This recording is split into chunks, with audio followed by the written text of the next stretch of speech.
নমস্কার, আমি রিম্পি। আমি গত ভিডিওতে আলোচনা করেছিলাম অ্যাংজাইটিতে আমার প্রেগনেন্সি জার্নিটা। আজ আমি বলবো যে প্রেগনেন্সি জার্নি তো আপনাদের সঙ্গে শেয়ার করলাম, মেয়েদের সঙ্গে, মায়েদের সঙ্গে। আজ আমি বলবো অ্যাংজাইটির মানে বেবি ডেলিভারির পরের জার্নি আমার কি হয়েছিল। ডাক্তারবাবু বলে দিয়েছিলেন যে একজন সাইকাট্রিস্ট দেখাতে, কাউন্সিলিং করাতে। কাউন্সিলিং আমি নিচ্ছি, আমি সাইকাট্রিস্ট দেখি, মেডিসিনও আমার চলছে। ধীরে ধীরে ধীরে ধীরে যত বুঝতে পারছি, কাউন্সিলিং নিলাম, ধীরে ধীরে বুঝতে পারলাম, মেডিসিনটা কমাতে শুরু হলো, ধীরে ধীরে মেডিসিন বন্ধ হয়ে গেল, কাউন্সিলিংয়ের সাথে সাথে থাকলাম, তারপর সম্পূর্ণ নর্মাল লাইফে ফিরে এলাম। কিন্তু অ্যাংজাইটি চলাকালীন আর একটা প্রবলেমও আমার দেখা দিয়েছিল, সেটা আমার পিরিয়ডের প্রবলেম। অ্যাংজাইটিতে আমার যখন পিরিয়ডের খুব সমস্যা হতো, আমার বেবির জন্মের ঠিক 1 বছর পর আমার পিরিয়ড হয়েছিল। কিন্তু ওই জার্নিতে আমার পিরিয়ড হতো, কিন্তু নর্মাল ভাবে হতো না। এটা একটা মানে ঠিকঠাক ভাবে হতো না, বুঝতেই পারছেন মেয়েরা, ঠিকঠাক ভাবে হতো না। তখন আমি আমার স্যারকে জিজ্ঞেস করেছিলাম, যে আমাকে কাউন্সিলিং পরিষেবা দিয়েছিলাম নাকি, যে পিরিয়ডের গন্ডগোলটা স্যার এমন কেন হচ্ছে। উনি বলেছিলেন যে তোমার যে হরমোনাল অনেক কিছু চেঞ্জ হয়েছে, তার জন্য ধীরে ধীরে যখন তোমার চিন্তাধারা পজিটিভ হবে, ঠিকঠাক ভাবে তুমি নর্মাল লাইফে আসবে, তখন তোমার পিরিয়ড ঠিক হয়ে যাবে। ঠিক যখন ধীরে ধীরে পজিটিভ লজিকগুলো দিতে থাকলাম, যখন আমার লাইফে নর্মাল লাইফে আমি চলাফেরা করতে শুরু করলাম, ধীরে ধীরে ধীরে ধীরে আমার পিরিয়ড নর্মাল হয়ে গেল। আর কোনো ওষুধ লাগেনি, কোনো ওষুধ কিন্তু আমার লাগেনি, ধীরে ধীরে নর্মাল হয়ে গেল। কিন্তু আমি অনেক ডাক্তারবাবু দেখিয়েছি, অনেক ওষুধ খেয়েছি পিরিয়ডের জন্য, কিন্তু এটা বুঝতে পারিনি অ্যাংজাইটির কারণে যে পিরিয়ডের গন্ডগোল হয়ে যায়। বিশ্বাস করুন, এটা সত্যি কথা একদম, আমার পিরিয়ডের গন্ডগোল হয়ে গিয়েছিল। যখন আমি অ্যাংজাইটি থেকে বেরিয়ে গেলাম, আজ প্রায় 1.5 বছর হলো, 1.5-2 বছর হয়ে যাচ্ছে, তখন থেকে আমি মানে আমার পিরিয়ডের সমস্যাটাও সম্পূর্ণভাবে চলে গেল। আমি পুরো এই জিনিসটা পুরো অবাক হয়ে গেছি যে সত্যি সত্যি যে জিনিসটা বুঝার, জানার, যে যত সুন্দরভাবে বুঝতে পারবে, ডিল করতে পারবে, তো সুন্দরভাবে সেখান থেকে বেরিয়ে যেতে পারবে। আর শারীরিক অনেকগুলা সিমটম ধীরে ধীরে কমে গেছে। অনেক কিছু ছিল, যেমন এই যেটা আমার আগে ছিল, মানে অ্যাংজাইটির আগেও ছিল অনেক সমস্যা, যেটা ধীরে ধীরে সেটা কমতে শুরু, অ্যাংজাইটি হওয়ার পর সেটা কমতে শুরু হলো। যেমন আমি ট্রিটমেন্ট যখন নিলাম, অনেক সমস্যা ধীরে ধীরে ধীরে কমে গেল। আগে যে সমস্যাটা, যেমন আগে আমার জ্বর আসলে, অ্যাংজাইটি হওয়ার আগে জ্বর আসলে এতটা আমি সহ্য করতে পারতাম না। অনেক সময় শুয়ে থাকতাম, সম্পূর্ণ শুয়ে থাকতাম, বিছানায় শুয়ে থাকতাম।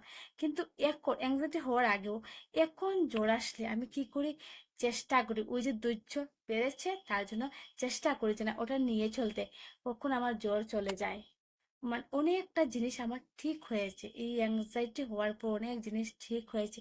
ধৈর্য, যাদের অ্যাংজাইটির প্রবলেম হয় তাদের ধৈর্য জিনিসটা আসলেই কম থাকে আমি মনে করি। কারণ আমার ধৈর্য শক্তি জিনিসটা সত্যি খুব কম ছিল। কারণ খুব কম থাকার কারণে আমাদের অ্যাংজাইটি হয়েছিল। অ্যাংজাইটি হওয়ার পর বুঝতে পেরেছি ধৈর্য কি জিনিস। মন চায় না ধৈর্য ধরে থাকবো, ধৈর্য ধরতেই হবে। শর্টকাট কোনো রাস্তা নেই, ধৈর্য ধরলে শান্তি পাওয়া যাবে, না হলে হবে না। কি বলবো মানে অনেক কিছু জিনিস শিকার আছে সেখানে, অনেক জানা, যারা ধীরে ধীরে অ্যাংজাইটিতে কাউন্সিলিং নেবেন, আস্তে ধীরে ধীরে যখন বেরোবেন সেখান থেকে বুঝতে পারবেন, দেখবেন ধীরে ধীরে বুঝতে পারবেন। আমি যে কি কষ্ট করেছি, আমার পিরিয়ড 3 মাস হচ্ছে না এমন হয়ে গেছে একবার। আমি স্যারকে বলছি স্যার আমার পিরিয়ড কেন হচ্ছে না, ও পিরিয়ড নিয়েও টেনশন। অ্যাংজাইটি চলার কারণে আমার এমন পিরিয়ড কেন নর্মাল হচ্ছে না, কি টেনশন করতে করতে আরো সবকিছু 12টা বেজে, যেমন ঘুমের 12টা বাজায়, সবকিছু 12টা বাজিয়ে ফেলি। যখন আমি চিন্তাধারাকে পজিটিভ নিলাম, ধীরে ধীরে ধীরে ধীরে আমার পিরিয়ড নর্মাল হয়ে গেল। 1.5 বছরের মধ্যে কোনো পিরিয়ডের সমস্যা হয়নি। দেখুন কি অবস্থা হয় অ্যাংজাইটিতে, অনেক প্রবলেম হয়ে গিয়েছিল আমার, অনেক প্রবলেম, অনেক শারীরিক দিক দিয়ে অনেকটা প্রবলেম হয়েছিল। কিন্তু আজ সম্পূর্ণ ওই অ্যাংজাইটিতেই বেরোনোর ধীরে ধীরে সমস্ত সমস্যা কমতে শুরু করলো।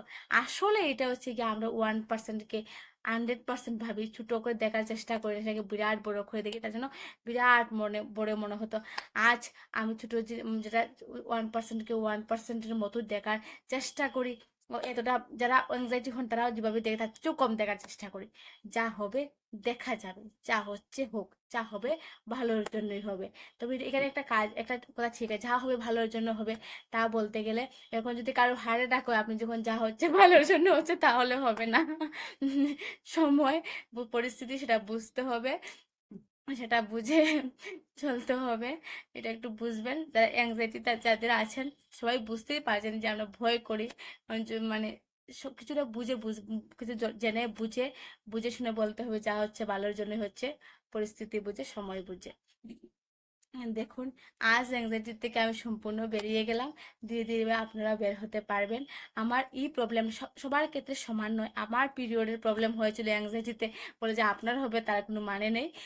যার যার সমস্যা, যার যার অ্যাংজাইটিতে সবার যে এক ধরনের সমস্যা থাকে তা কিন্তু নয়।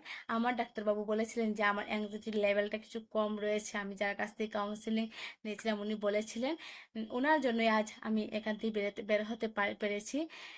আপনারা কারোর সাহায্য নিন, দেখবেন এটা একটা সমস্যা। দেখুন, যদি রোগ হতো তাহলে কন্টিনিউ থাকতো।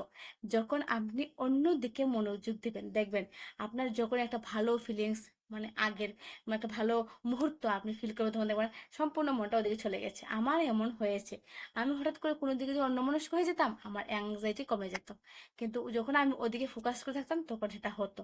আমি ফিল করেছি, যার যারটা যার যার, আপনারটা আপনি বুঝবেন। তবে সবার বেশিরভাগ এমনই হয়ে থাকে, অ্যাংজাইটিতে সবারই ঠিকঠাক কিছুটা হয়ে থাকে, সম্পূর্ণ মিল না থাকলেও কিছুটা মিলে যায়। যারা যারা অ্যাংজাইটিতে কষ্ট পাচ্ছেন চেষ্টা করবেন কাছাকাছি কাউকে দেখাতে, সাইকাটিস্ট কাউন্সিলার তাকে, ওনাদেরকে দেখাবেন। ওনারা সব ঠিক করে দিতে পারবেন।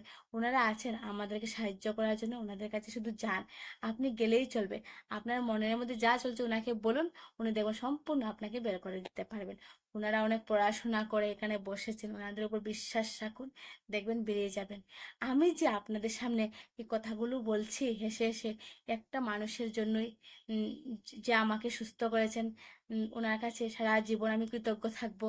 কিন্তু ওনার নামটা বলতে পারছি না, বললে আরো ভালো লাগতো, কিন্তু উনি না করেছেন, তার জন্য ধন্যবাদ জানাই ওনাকে। ধন্যবাদ, ধন্যবাদ যে ছোট করবো না, সারা জীবন ওনার কাছে কৃতজ্ঞ থাকবো।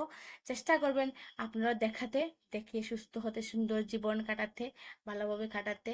অ্যাংজাইটি কোনো বড় রোগ নয়, ছোট্ট একটি সমস্যা যেটা দেখালেই সেরে যায়। এমন কোনো পৃথিবীতে সমস্যা নেই যার সমাধান নেই, সবকিছু সমাধান রয়েছে। শুধু দেখান একজন কাছাকাছি, আপনার পাশাপাশি কাছাকাছি একজন সাইকাটিস্ট কাউন্সিলরকে দেখান, দেখবেন ধীরে ধীরে ধীরে ধীরে সেখান থেকে বেরিয়ে যাবেন।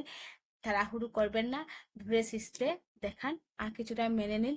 যা হচ্ছে হোক, যা হবে দেখা যাবে। কিছুটা মেনে নেওয়ার চেষ্টা করুন। এখানে মেনে নিলে শান্তি, মনে নিলে অশান্তি। যদি আপনি মেনে নেন দেখবেন অনেকটা কমে গেছে, অনেকটা কমে যাবে।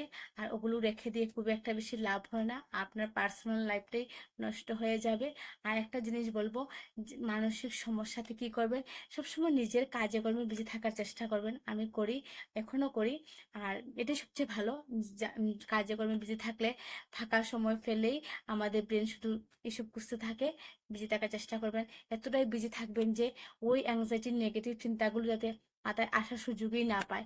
আপনি আপনার কাজে বিজি হয়ে যান, দেখবেন ধীরে ধীরে এগুলো কমতে থাকবে, একটা সময় সেটা বিলীন হয়ে যাবে। আমি আজ খুব ভালো আছি অ্যাংজাইটিতেই বেরিয়ে গিয়ে। আমি মনে করি আমার অ্যাংজাইটি হয়েছিল ভালো হয়েছিল, কারণ অনেক কিছু জানতে পেরেছি, বুঝতে পেরেছি, ধৈর্য জিনিসটা বেড়েছে। আগে অল্পতে কেঁদে ফেলতাম, চেষ্টা করি ধৈর্য ধরার জন্য।